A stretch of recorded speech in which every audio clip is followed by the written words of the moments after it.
Bonjour, dans cette vidéo, je vais vous expliquer comment entretenir et bien stocker vos encreurs. Il ne suffit pas d'avoir des jolis tampons et un grand stock d'encre, il faut pouvoir les maintenir en vie, entre guillemets, et pouvoir les utiliser longtemps, que ce soit les tampons ou les encreurs. Pour ce qui est des tampons, je ferai une autre vidéo sur le sujet pour le nettoyage, le stockage des tampons. Mais aujourd'hui, l'objet de cette vidéo est l'entretien de vos encreurs et le stockage. Il faut savoir que les encreurs sont des boîtiers en plastique agrémentés d'un pad de mousse plus ou moins dense, imprégné de couleur, imprégné d'encre. Lorsque vous stockez vos encreurs de telle façon à voir le couvercle, ou en tout cas les couleurs concernées, vous êtes sûr qu'avec la gravité, l'encre au fil du temps va migrer au fond du pad de mousse. Il vous est tous ou tout arrivé d'avoir un encreur un peu vieux, de vouloir l'utiliser et au moment de l'utiliser, de vous rendre compte que la mousse sur le dessus est toute sèche, que l'encre marque pas très bien et en fait elle est partie au fond et puis elle a séché. Alors je vais vous donner mes petites astuces pour pouvoir stocker correctement votre tampon et prolonger votre encreur pardon et prolonger la durée de vie de ces encreurs parce que ils peuvent durer plusieurs mois ou plusieurs années en fonction de l'usage et du nombre d'utilisations que vous en faites. Alors moi j'utilise essentiellement les Versafine Clair, les Versacolor, les Versacraft et ce sont des encres qui sont plus ou moins grasses et plus ou moins qui sèchent plus ou moins vite. Pour bien entretenir un tampon, alors vous avez peut-être vu déjà la vidéo sur la technique d'ancrage. On n'enfonce pas son tampon dans l'encreur et donc on n'a pas tendance normalement à faire sortir l'encre du pad de mousse. Mais il arrive que lors d'un ancrage, on s'en mette sur les doigts, on en mette un peu sur le bord. Donc moi, je recommande régulièrement de prendre un linge fin ou un petit Kleenex et d'essuyer l'intérieur du boîtier de façon plus ou moins précise, hein. On n'est pas obligé d'être hyper rigoureux, mais en tout cas d'enlever un maximum d'encre sur le couvercle et sur le boîtier, de façon à ne pas trop salir et trop encrasser votre encreur et à pouvoir l'utiliser de façon sereine, sans vous en mettre plein les doigts à chaque fois que vous l'utilisez.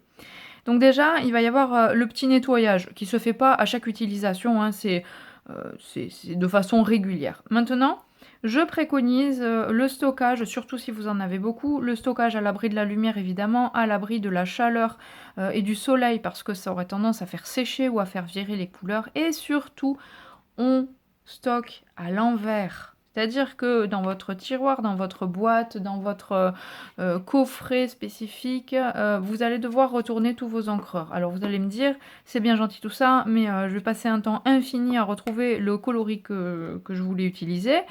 Alors sauf à ce que vous reconnaissiez, là par exemple il y a le nom de la couleur, sauf à ce que vous connaissiez les références de chacun de vos encreurs, mais généralement c'est pas le cas.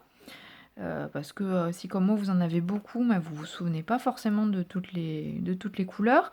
Il y a évidemment le nom derrière certains des encreurs, donc les Versacraft très souvent ont le nom en anglais sur le couvercle, mais aussi derrière. Mais il arrive évidemment qu'on ne se souvienne plus de ce que veut dire maize, enfin voilà, de plus se souvenir exactement de ce que ça veut dire, ou en tout cas du coloris que ça donne. Et plutôt que de farfouiller dans votre tiroir de façon compulsive à la recherche de la bonne couleur, moi je vous propose d'utiliser, alors vous pouvez le faire avec le doigt, mais bon évidemment vous allez vous salir, mais d'utiliser un tout petit tampon, ou alors le bout d'un crayon dans lequel il y a une gomme au bout, et vous allez ancrer votre tampon avec la couleur de l'encreur concerné. Vous le refermez et vous tamponnez le dos de votre encreur. Alors là, c'est un papier qui est un peu lisse, un peu glissant, donc ça marque pas super, mais en tout cas, vous avez la couleur. Ce qui fait que, alors évidemment, on nettoie son tampon entre deux ancrages, parce que là, je vais utiliser du foncé derrière. Ce qui fait que lorsque vous allez chercher votre encreur dans votre tiroir ou dans votre boîte, donc évidemment là il faut laisser sécher un petit moment, vous allez voir de suite sans retourner systématiquement. Donc là je prends le grand pad, hop, je le referme et je mets mon petit cœur ici. Il n'y a pas besoin d'appuyer très fort et j'ai déjà directement le coloris, ce qui fait que lorsque je vais chercher l'encreur que je veux, il va être stocké de façon sereine, en tout cas à l'abri de la lumière, à l'abri de la chaleur, à l'abri donc du soleil, et surtout l'encre ne va pas migrer dans le fond du boîtier et va rester en tout cas en surface, et en tout cas cela va prolonger la durée de vie de vos encreurs et vous pourrez les utiliser un peu plus longuement. Donc après c'est un système à faire à chaque fois que vous achetez un nouvel encreur, surtout si vous en avez plusieurs. À chaque fois que vous le récupérez, que vous achetez un nouvel encreur, vous venez apposer la couleur.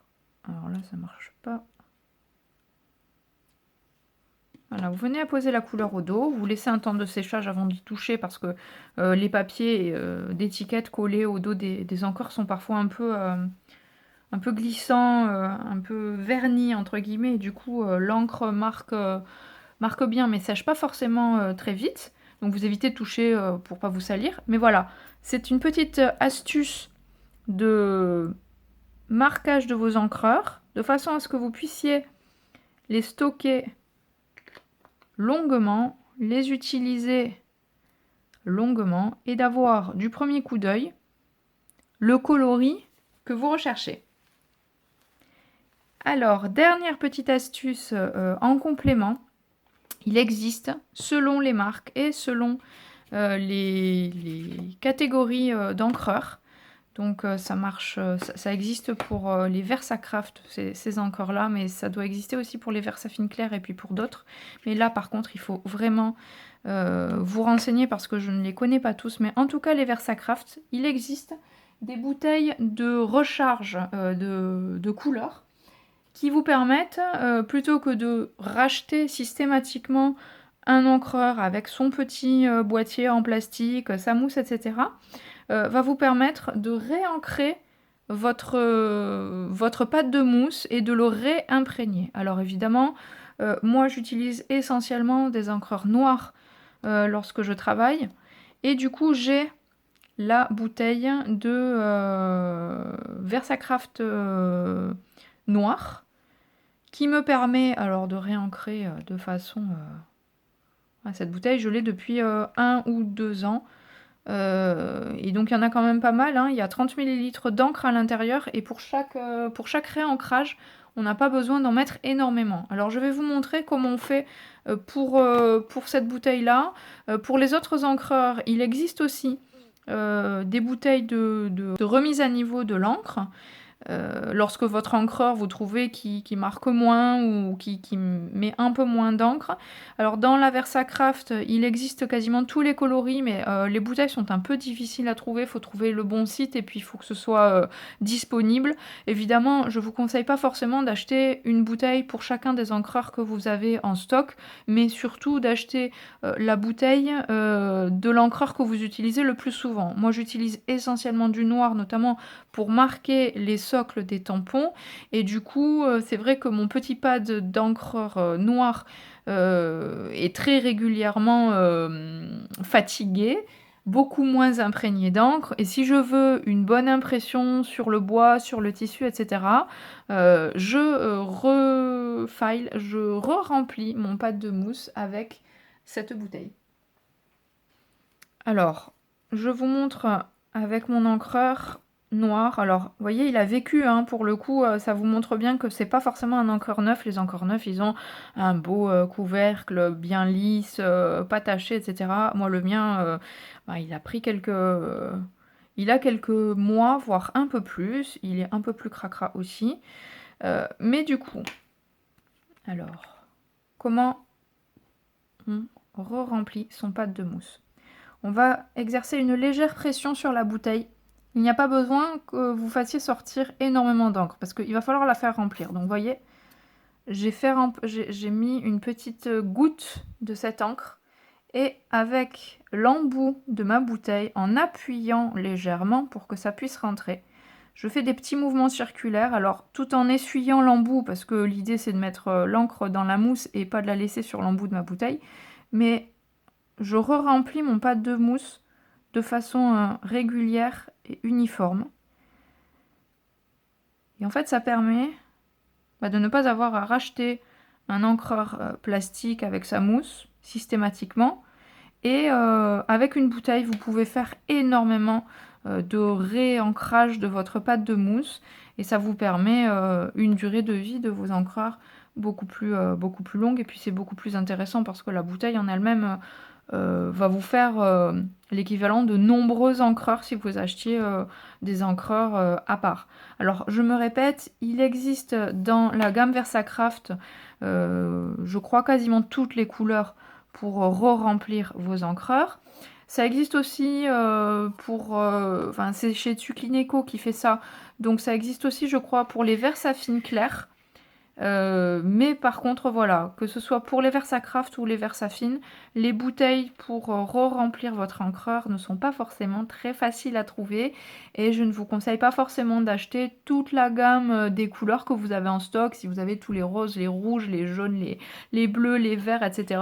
Il n'est pas forcément utile de tout racheter parce qu'on n'utilise pas forcément toutes les couleurs très souvent et il y a forcément une à deux couleurs que vous utilisez très fréquemment et qui serait intéressant pour vous de re-remplir. Voilà, donc avec ces astuces, j'espère que vous arriverez à prolonger la durée de vie de vos encreurs. Ça vous évite d'en racheter de façon fréquente. Évidemment, alors je ne l'ai pas précisé, mais lorsqu'on n'utilise plus son encreur, on le referme. Il arrive d'ailleurs qu'à l'usage, le couvercle se déboîte facilement, donc évidemment on fait attention, mais on prend le bon couvercle pour le bon encreur, c'est-à-dire que le couvercle de l'encre noire, je ne vais pas le mettre sur l'encreur jaune pour éviter d'avoir des transferts d'encre intempestifs et puis qui me tacheraient mon encreur jaune. Donc on referme bien son encreur après chaque utilisation, ce qui veut dire que vous ne le refermez pas après chaque ancrage de votre tampon sur une session d'impression. C'est-à-dire que si vous devez faire 10 impressions de ce tampon avec l'encreur noire, c'est pas j'encre, je tamponne, je ferme, je rouvre, j'encre, je tamponne, je ferme, je rouvre, etc. C'est vous fermez votre encreur une fois que vous avez terminé votre session d'ancrage et vous le retournez. Alors celui-là, il n'est pas marqué, mais il est constamment sur mon bureau, donc je sais que c'est le noir. Mais vous le retournez et le fait que vous ayez tamponné un petit motif ou même un rond de votre gomme de votre crayon avec une gomme au dos vous permet de retrouver très facilement les coloris que vous recherchez. Voilà, j'espère que ça vous a plu et puis je vous donne rendez-vous dans une prochaine vidéo. À bientôt!